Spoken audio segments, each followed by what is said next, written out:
Okay, today's lesson 4.2 is using similar shapes. In the last lesson 4.1, you learned what the word similar means. So similar again means same shape, different size.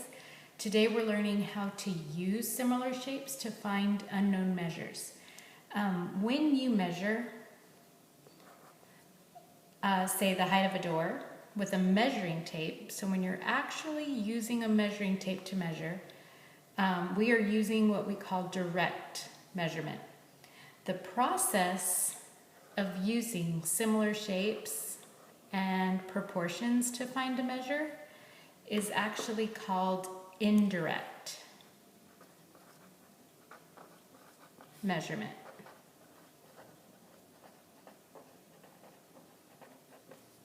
You can use indirect measurement to measure things that are difficult to measure directly, like the height of a tree.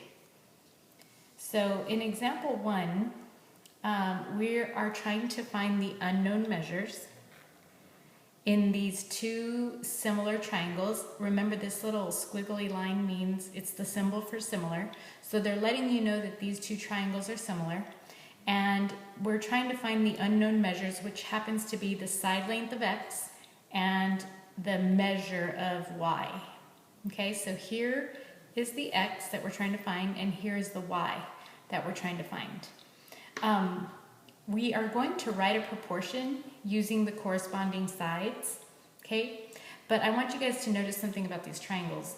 This small triangle, notice that the base, and here's the short side, and then the longer side. Okay, so this base is actually called, this is the hypotenuse, and then this is the shorter leg, and this is the longer leg. Well, when you look at how they set this one up, here's the base, or the hypotenuse, here's the shorter leg, and here's the longer leg. So it's as if they took this triangle and they flipped it, and oh, of course it's bigger. So you have to be careful when you're thinking about corresponding sides. And before we start setting up this proportion, I want you to go ahead and label the small triangle. This is going to be triangle 1, and the larger triangle is going to be triangle 2. Okay, because this triangle 1 just came first, and triangle 2 came second. So when we set up the corresponding sides, I want you to notice that side AB is like JK. Okay, you have to stay in the same order. So if I started with A going towards B, then I have to start with J going towards K. So AB is to JK as, and as says, indicates the equal sign, as segment BC, this side length BC, is to KL. Okay, so that's how we're going to set up our proportion. When you are setting up proportions, it's very important that you use your words. So I want you to go ahead and put triangle number 1. And we're going to be talking about triangle number 2. So we're trying to find a missing side length. If I set it up with my corresponding sides, then AB is 8 centimeters, so I'm going to put an 8. And AB is like 28 over here. So I'm going to put a 28 on the bottom.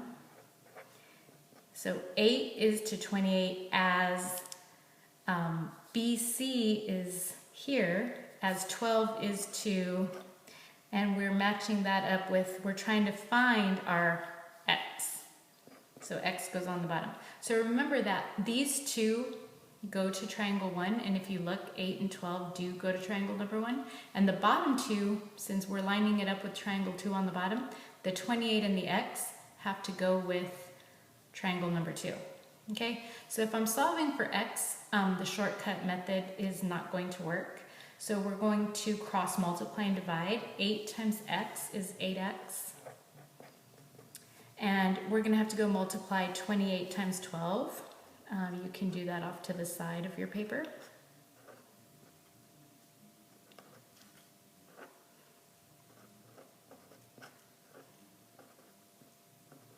Okay, so I get 336. Remember that our goal is to get x all by itself, and so I want to get rid of the 8. Okay, here these two are being multiplied, so to get rid of the 8, I have to do the opposite operation, and I have to divide by 8. Well, whatever I do to one side, I have to do it to the other side.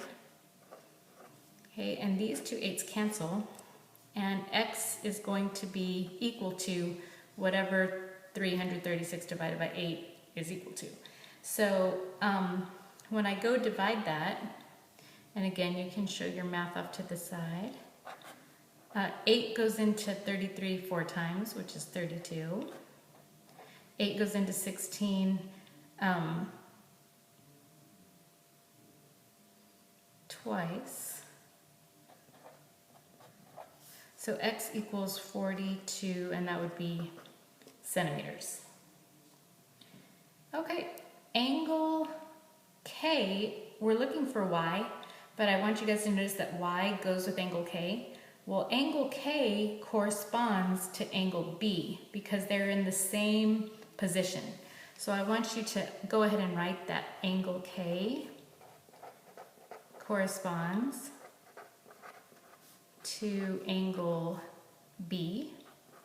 And if you remember in the last lesson, corresponding angles have to be equal. So if B is 103 degrees, then K also has to be 103 degrees. So Y is equal to 103 degrees. So we have our Y, and we have our X.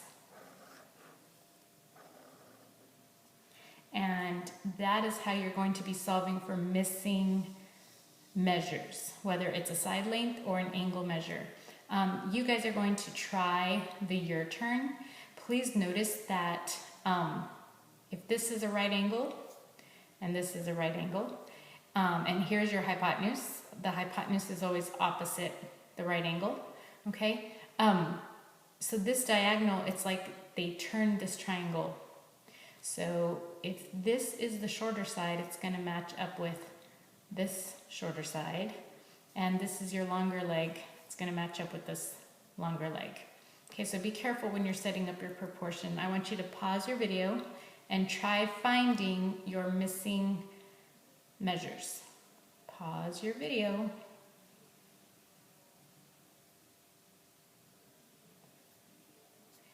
Okay, let's see if you set this up correctly. This is going to be our triangle number 1.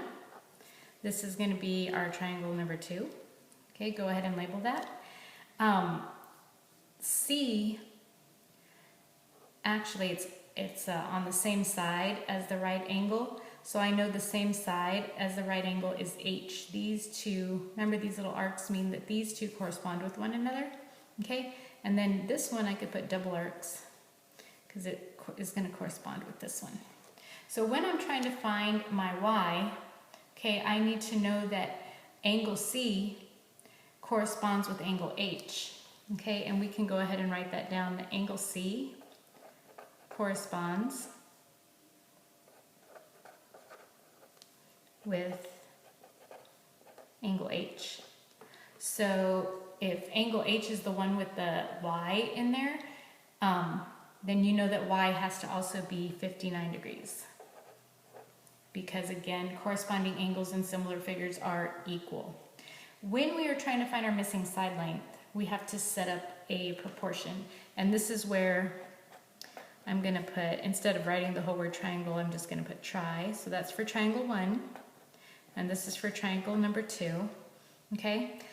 For triangle number 1, 6 is like x as, I could use this hypotenuse if I want to, but notice there's decimals there. And so decimals are always just, a little more difficult to work with, a little bit more work. So I think I'm going to use this leg. So 6 is to x as 10 is to 5. So you can use any two measures that you know, and I could have used these two if I wanted to. Maybe you did. You should still come up with the same answer for x.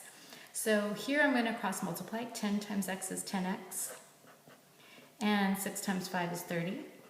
And I want x all by itself, so I'm going to get rid of the 10 by doing the opposite operation. If I divide by 10 on this side, I have to divide by 10 on this side. You should be showing me your division with the fraction bar. This 10 on top and this 10 on bottom cancel each other out.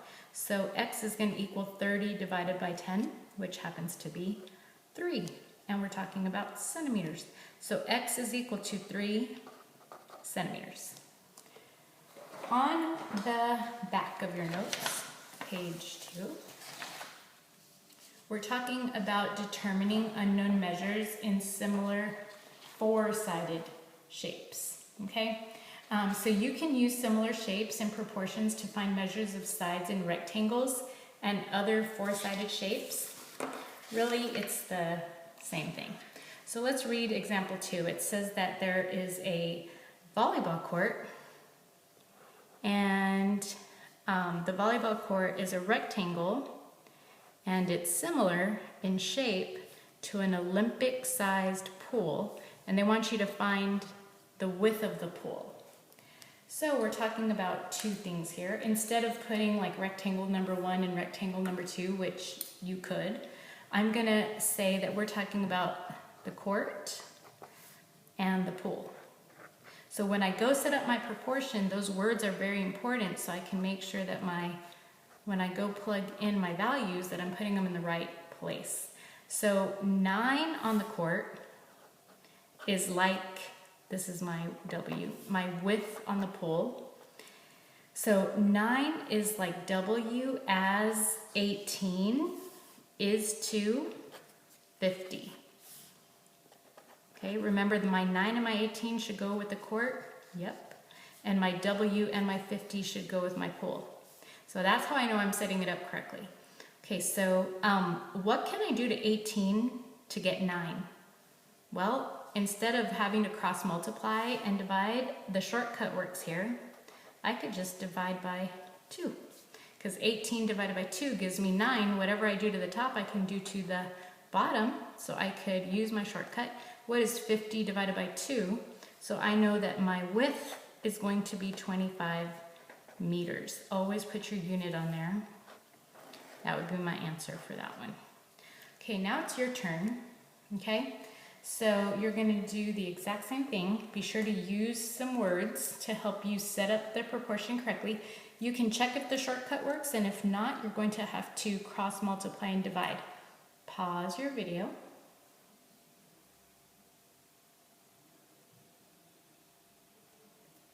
Okay, let's read number 4.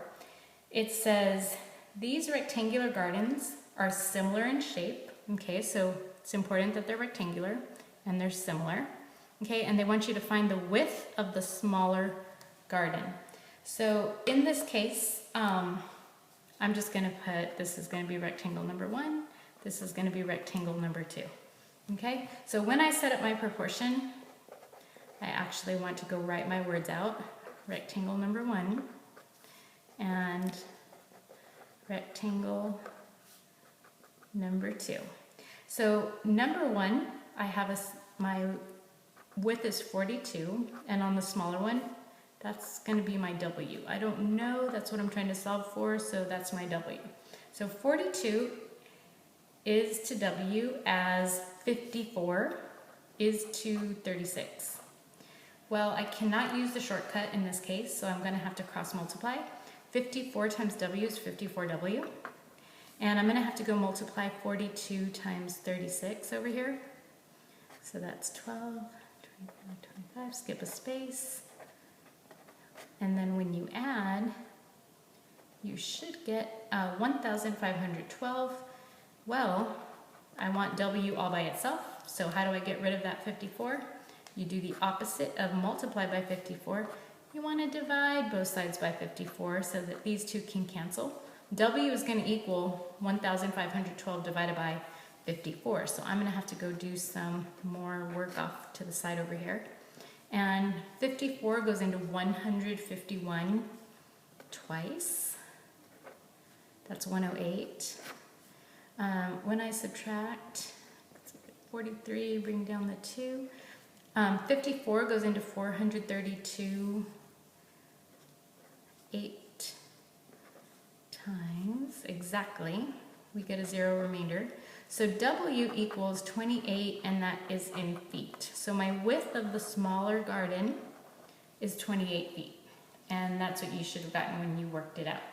If you didn't get this, I want you to notice, did I write my words down? Did I make sure that these two went to the first rectangle and these two values went to the second rectangle? Okay, check what your mistake was. Again, if you have any questions, we can talk about it tomorrow. All right, in example number 3, this is where we're using indirect measurement. Okay, they want us to write a proportion and substitute our values. We have a totem pole and the height of a girl. Okay, so I'm gonna write exactly that instead of writing. Notice that these are triangles, and this is like a larger right triangle and this is like a smaller right triangle, but instead of writing triangle 1, triangle 2, I'm just gonna write pole, girl. So you just need like 2 little things to help you keep your numbers in the right place. So the height of the totem pole, I'm not sure what it is, that's an H, is like 5 feet the height of the girl.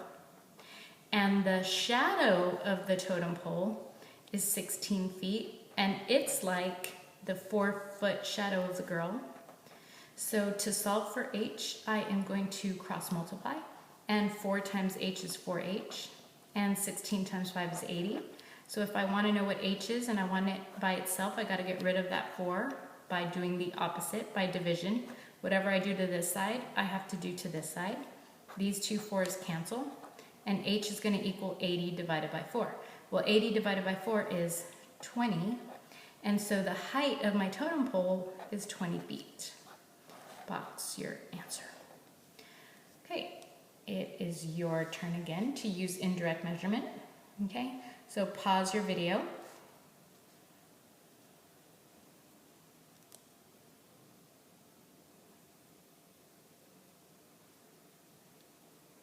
All right, let's see how you did. On example number 5, okay, a student who is 4 feet tall stands beside a tree. The tree has a shadow that is 12 feet long at the same time that the shadow of the student is 6 feet long, and they want the height of the tree. Well, notice there's no picture for this problem. This picture goes to number 6. So when there's no picture, you could actually just draw a picture yourself. Okay, that might help you. So here's my little stick figure. Okay, that's my student. And the student is 4 feet tall, okay? And the student has a shadow, and it's standing next to a tree. Okay, here's my tree. And they want to know the height of the tree. So we don't know this height of the tree. That's what we're looking for. There's my question mark. But I know the shadow of the tree happens to be 12 feet. And then they tell me that the shadow of the student is 6 feet. So again, if you think about it, this is like 2 similar triangles. Okay, this would be a right triangle and this would be a right triangle, smaller, larger. But instead of putting triangle number 1 and triangle number 2, we're actually talking about a student and a tree. So the height of the student is 4 feet, and 4 feet is like the height of the tree. I'm going to use H because I don't know what the height of the tree is, so I use a variable. Okay, and the shadow of the student is 6, and it's like the shadow of the tree, which is 12. Okay, I'm going to have to cross multiply and divide. So 6 times H is 6H. 12 times 4 is 48. You're going to divide both sides by 6 to get H all by itself. And 48 divided by 6 happens to be 8. And so the height of the tree, you're going to just write in, if you haven't already, that that's 8 feet. On number 6, let's see how you did on this one. It's talking about a photographer taking a photo of this statue of Paul Bunyan, and it's the legendary giant lumberjack. So he measures the length of his shadow and the shadow cast by the statue. They want you to find the height of the Paul Bunyan statue. Okay, so the height of the statue is what is missing, They have an H there. Okay, so again, we're gonna just say statue, man. I don't wanna write out photographer. So the statue, we don't know the height, we put an H, is like the man is 6 feet. The shadow of my statue is 4.5, and the shadow of my man is 1.5. So I am going to cross multiply here. 1.5H equals, I'm going to go multiply 4.5 times 6. There's one decimal here, none here, that's 30. 24, that's 27. And then we have to come in once, that's a 7. So it equals 27 here. And to get H by itself, I have to divide by 1.5. Whatever I do to one side, I do to the other side. These two cancel out. H is going to equal 27 divided by 1.5. Well, I'm going to have to show that math over here. 27 divided by 1.5. Remember, we have to move it once to get it to be on the back to make this a whole number. And so whatever I do to the outside, I do to the inside. There is a decimal at the end of every whole number. You still have to move it. Add a 0, bring that decimal up. 15 goes into 27 once. When you subtract, you should get 12, and then you bring down that 0. And 15 goes into 120 8 times. That's 40, and 8 plus 4 is 12. So it goes in exactly with the 0 remainder. So the height of the Paul Bunyan statue is 18 feet, and so that is the answer you should have gotten. Okay, so we are going to be using proportions to solve many, many problems. We talked about solving indirect measurements and finding unknown side lengths and unknown angle measures. So we will talk more about this in class tomorrow. Have a good night.